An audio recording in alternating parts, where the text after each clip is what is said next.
Welcome to Power Up, the podcast that uncovers the unique challenges women leaders face today. Join your hosts, Nat and Kristen, as we dive into the tough topics and provide actionable insights you can apply right now. Don't forget to hit subscribe so you don't miss any episodes.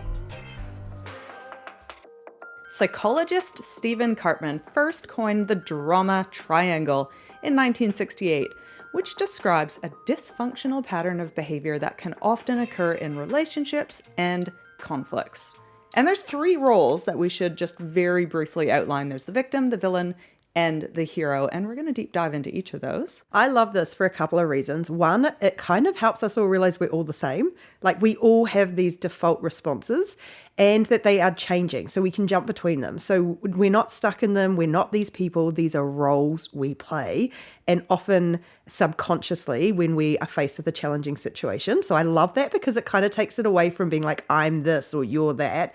But secondly, it helps us step away from conflict and look at it almost as I think of it as reality TV and go, I'm an actor in this. Like, what role am I playing and what role do I want to play? Which I think, again, takes it away from being personal and makes it into something that we can be kind of curious about when we entered into conflict. I found it really interesting that it's actually a cycle. So when you fall into one of these roles, you go seek out the other two roles that have a really clear purpose in those. So for everyone's benefit, just very quickly, and we'll deep dive into these, but a victim feels helpless, powerless, and unable to solve our own problems. That's when we dip into the victim role. A villain, or I've seen it also called persecutor, but we'll use villain, criticises and blames others, often trying to control the behavior of others.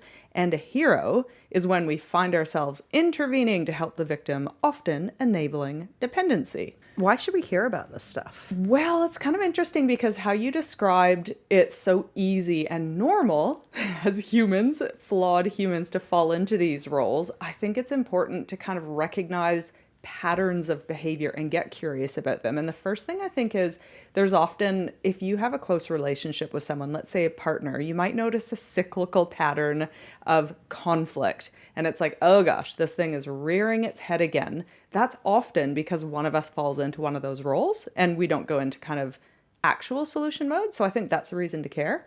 I also like it because we all fall into these, fine. And we can do it for the short term. I think sometimes feeling like a victim is a really important part in order to move on to the next stage. It's like how we process, and same with all the other roles. Like, we can jump to this, and in the short term, there's probably a really healthy benefit to it of helping us process. But if we stay stuck in those roles, that's where you kind of become a bit irritating to the people around you. You are no longer helping. You are not helping yourself out of the situation. You're not showing self-leadership. And it can kind of create a burden on the people around you. So I think it's really nice to identify how long you should stay in the roles for. Yeah. If you fall into one by accident. Well, and they're not hard to fall into. So I think even just awareness, which is a key action for us today. But I also think there is a thing of codependency. And I think we can think of those relationships where there is a real codependent dynamic. And, you know, one always needs the other more than the other. And I think one that's needs why to be needed and one needs someone. And we should care about that kind of thing, because anything on unequal footing isn't ideal. There's always a bit of a power dynamic. The other thing I was going to say on a slightly lesser version of that codependency thing is I think we probably have patterns of seeking out people who buy into our drama triangle. So, well, that's what I found so interesting about the cycle is that we actually do that. Yes. And so if you find yourself, you know, if you're the go-to person who's going to have someone backstabbing people, or you're the go-to when you want to complain about the vague and weird group of they group that seems to be the cause of everything wrong in the world, then you're probably buying into this drama triangle, and it's probably a good idea to examine why and whether or not it is serving you. Let's start with a victim. Victims believe they've been wronged. They literally sit in a position of powerlessness. So I have no agency over my situation. I can't possibly be part of the solution because I have nothing to do with it. It's just happened to me. Life has happened to me. Bad things happen to me. And it's a great excuse for not taking control or doing anything. Quite often there's this concept of like poor me language. Like, why does this always happen to me? Or why me? Or No one recognizes my value, often exaggerate hardship. So I'm doing so many people's job, or I am working, 80-hour weeks to pick up the mess. Also, there's nothing I can do about it. I've been talking, funnily enough, to a few coaches and psychologists about this because I think in really tough economic times and in long stretches of uncertainty, which the world has been going through, our resilience is super low. And I think victim mode becomes a much easier place to fall into. And I found it really interesting researching this. And some of those lines, you're like, wow, I hear these a lot. And I thought it was really interesting from a perspective of this is not anyone broken. This is a habit that humans fall into of going, wow, these are really tangible lines that we can start to hear ourselves say because we all fall back on them when we're in victim mode. But also to be aware that when we are feeling really vulnerable or really resilience batteries low, that we do spout these lines. I thought that was really interesting. Yeah, well, I've absolutely fell into the victim, and it's when, I don't know, I think I remember on some trip, and I think we stayed in this really crappy motel, and you could hear the walls were paper thin and it was dirty, and I felt like I was like older and should be more successful in my career. And I just remember being like, oh, poor me, like poor me that I'm in this like crappy hotel. It was the dumbest thing, but you just get in these little moments of kind of comparison or where I should be. And then you're like, but I'm in this crappy motel room right now. And I think a couple things when I was thinking about victim was, number one, life is hard. It actually is really hard. And it's unfair a lot of the time. It's unfair, and it's particularly hard right now. So it's probably much easier than normal to fall into victim mode. And there's quite a few interesting psychological drivers behind this. And I suspect some people gravitate more, like have some of these things more than others. But for example, fear of failure is a really big driver behind going into victim mode. Victims genuinely feel helpless and they feel unresourceful and discount kind of their power and ability to get themselves out of the current situation or the pickle that they're in. Yeah, I think this is in my like framework in my brain is that problem solution mode thing of like, you are sitting in this sometimes at the beginning of a situation where life feels unfair or something's gone wrong. Like you're sitting in that there, and it's almost like when you've just been dumped and you need to watch rom-coms and eat ice cream. Like sit in that and be okay with that for a minute, because I think there is huge power in going, this is so unfair and woe is me. But then switching to solution mode and going, okay, I've been in victim mode for a bit. That really served a purpose for letting my emotions out and venting how unfair the world is, but it's time to move on. Yeah. And as far as that's concerned, I'm like, great, embrace it when you need to, but like get out of it pretty quickly. Get out of that dirty motel room. Get out of your dirty motel room. That was also recognizing stage in life, 2 young kids, not very high paid jobs. I don't know. I just remember kind of being in that. There are stages in life where you're like, God, this is just a grind and you just need to get through and see the light at the end of the tunnel. Yeah. And it is tricky. I was having a conversation a couple of weeks ago with someone who just, it sort of sounds similar of like, we're at this age and there are a couple of things that just didn't go our way in our life. Like we've made some gambles and they didn't pay off. Not gambles, but bets, I suppose. And they just felt like not a victim, absolutely weren't playing the victim, but you could see how easy it would be to just go, why me? And I thought it was really cool to see that instead they went, that was terrible. Like how unfortunate that these things didn't pay off. But I now need to figure out how I'm going to get myself ahead. And I just thought it was so interesting to see that person had obviously gone through victim mode and back out. Yes. I really liked seeing that. Yes. And back to this concept of cycle, and that in fact this triangle is a bit of a cycle, in that victims often seek out villains to put them down and confirm their inadequacies, which I was quite surprised about. I was trying to think of when I was last in victim mode. I do this other part of the cycle, which is you go to the rescuer to confirm their belief of not coping, or to be able to vent and have someone feel sorry for you. So I found that quite interesting, that there's, it is genuinely a triangle, that we're seeking out the other 2 roles when we fit into them. And this side note for everyone listening is what we call below the line thinking. These three roles are below the line, and there are roles above the line that actually can short circuit some of this stuff. So you may go to a rescuer, but what you actually need to go to is someone who can help pull you out, or who doesn't buy into the drama, and so we'll do a whole other bunch of stuff around that side too, of how you can be the person to not dive into the drama triangle, but to either lift people out or excuse yourself from it if it's not unhelpful for you to be around. Yeah. Well, let's move on from the victim to the villain. The villain's an interesting one. I was trying to think of when I was a villain. There is always something wrong when it comes to villains. So they blame others to avoid facing their own shortcomings often if there is a failure or a bit of a blip in life. Also, they maintain control through criticism, often calling other people incompetent, useless. They use the term they don't know what they're doing, incompetent, for example, and they assert their authority and often become defensive if challenged. Yeah, so that's the whole, like, I've been in these situations before. Well, I've been in this industry for 50 years, and you're like, and? Like, it's that kind of really over aggressive as a defense move. And I also think, well, you will know there's a villain in the conflict if there is an us versus them. Because in most conflict, it's actually, like we know, it's dynamics, it's miscommunication, it's mismatched expectations.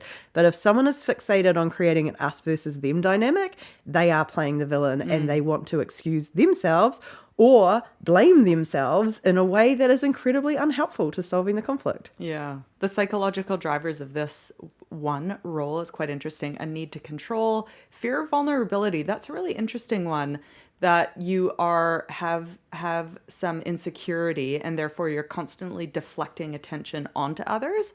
And I was thinking about that earlier today with, this feels very teenage girly, and that there are this pattern of behavior of, the villain. I'm sure you can think of the villain growing up, and there are lots of them. There's always a villain. Yeah.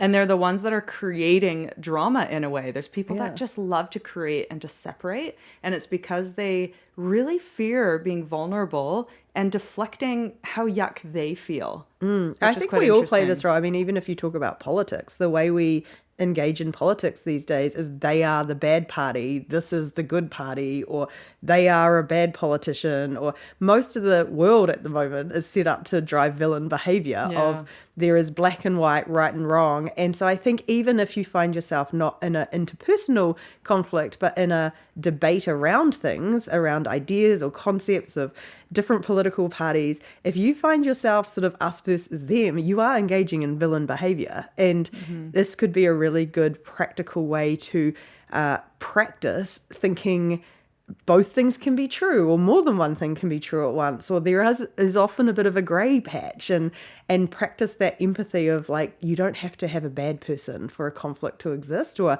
different ideas to exist. I thought of a few workplace scenarios as I was navigating early career, and a few people popped into mind. First of all, there were the bullies. Like, they were clearly unhappy, or they were clearly hurting about something, or of course formed this hard shell around them to protect their insecurities. And they were not easy to work with, quite negative, no people, made life tough. They often are micromanagers, so I've experienced a few of those. And then also there's relationship breakups, and quite often coaching people through those or being around people like those, you only hear one side of the story, and there's always a villain associated with it, and it's the other person. Yeah. And in any conflict, I think with a friend of mine, I will start by being the villain. I will start by blaming them. That is how my brain immediately goes to, they've done this or whatever, and then I have to quickly go, okay, what was my role in this and how did I contribute to it? But immediately, like, it's like if you get a text that you misinterpret, or someone is short and you go, oh, why were they being so mean? And then you have to be like, I probably weren't. And I had someone going through something like this with an ex the other night, where I read that text and I was like, what did they think they could say? And then you're like, let's think about all the things that might be happening in their life. And it's just so, like, my brain immediately clicks to being like, they are the bad person. And then to go, nope. And this wasn't my relationship, by the way, so I shouldn't have even been involved. But also, I mean, that's very mature, because I think people genuinely go into this villain mode very easily in the workplace. Like, there is always a real asshole at work. Well, or maybe, a or bully. maybe miscommunications. Like, I've never really worked with an asshole. I've had one really, we talked about in the newsletter last week, one situation where I felt like I was being really bullied. And on reflection, I look and go, did I address it? Did I raise it? Like, I feel like it's really easy to assume that people are bad or causing trouble, but I genuinely stand by it. It's mismatched expectations Yeah. and communication. Yeah, I And like that. there are very, very few people, unless you're a narcissist or a psychopath, Which really. there are some of those. Which but are yes. some, but they're a very, very small percentage of the Yeah. population, and Yeah. we overuse those words. That most people are doing their best, Yeah. and I've fallen into one of these drama triangle roles. Yeah, so true, so true. And it's easy on the other end to paint someone as a villain. So I Yeah. get that. There's oh my real God, you just satisfaction. did it. You did it with all your coworkers. Yeah, that's right. That's right. Or no, there's usually just one or two that is a real negative person. Yeah. And they're difficult to work with. And so rather than kind of go, what can I do to take control of the situation, make this better? It's easier just to go label, box, villain. Done. Move on. Yeah, move on. It's And true. I will become a hero or a rescuer. So we're moving on to our third role, and that is someone who wants to jump in with a fix. I do this all the time. The roles that we take on when we want to take on other people's problems, but we often reinforce their helplessness. So we dish out unsolicited advice, redo other people's work, and we take action to minimize conflict in the moment.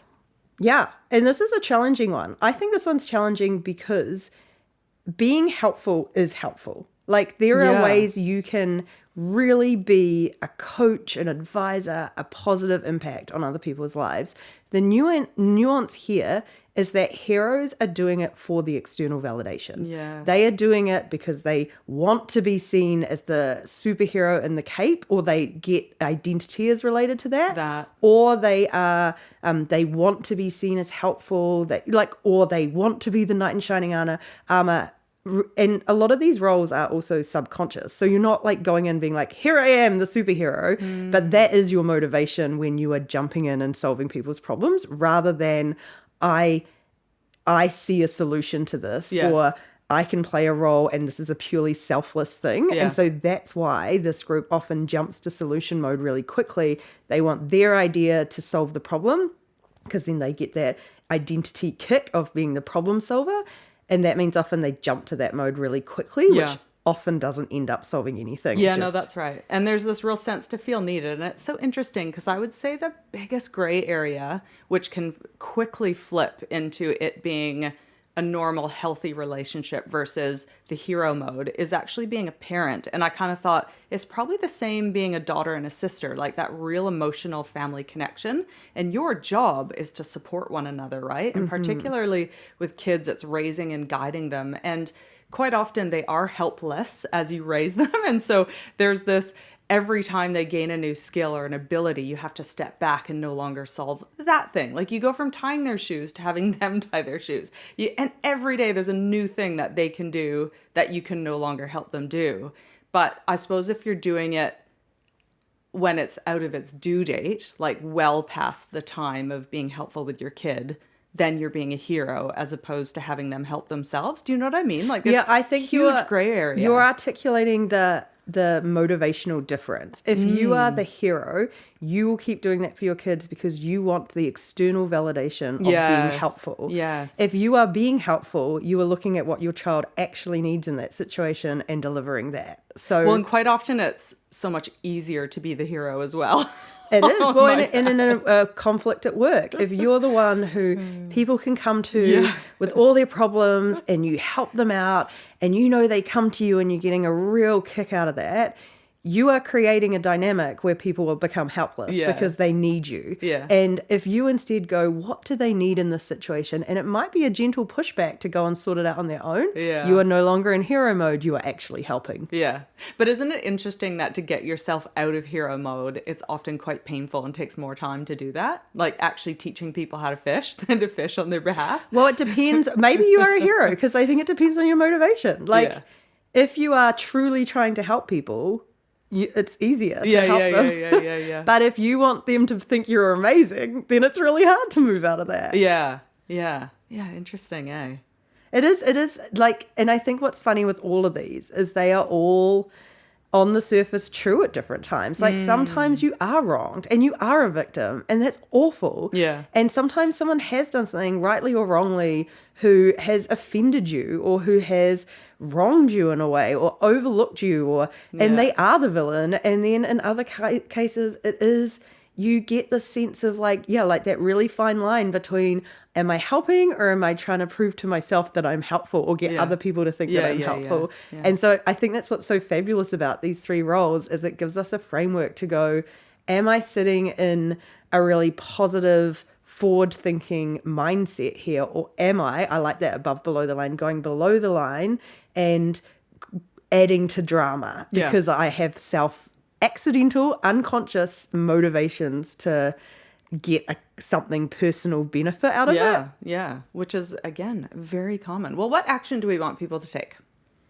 Well, I like the idea, and we've talked about it in the newsletter as well, of really when next time you are in a conflict, so like drama, tensions are rising, someone's come to you with a massive problem or to complain about someone or something unfair happens, to just stop and go, if this was, I say a reality TV show, if this was reality TV, if this was a drama on TV in a movie, what is this and what is the role that I'm playing in it? Am I the villain? Am I being the superhero? Which one am I taking on? And instead, could I stop and maybe not take on that role? Yeah, great action. And I've got a quote. I need to come up with a song for this. And this quote's actually related to victim mode. So if you find yourself in these absolutely hard times, falling more into victim mode these days, this quote is from Brene Brown, and it is, "You either walk inside your story and own it, or you stand outside your story and hustle for your worthiness." Love it. Yeah, it's a good one, eh? Yeah, I like it. Yeah. Thanks, Brene. Own our stories. No, I think that's great. We'd love to hear as well, if anyone else has any other examples of recent conflict that they've fallen into one of these roles. And did you get yourself out of it? Yeah. Or did you notice, even if you weren't in it, you watched that dynamic play out? Because that's often true as well. You can see, I see it in my life a bit, where I'm like, oh, there's that triangle forming. I'm just going to bow out of this one and walk away because I don't need to be involved in it. I will put a poll up and ask just that. Check out powersuit.com for all things Powersuit. We would love to get to know you better, and we will catch you next time. Bye.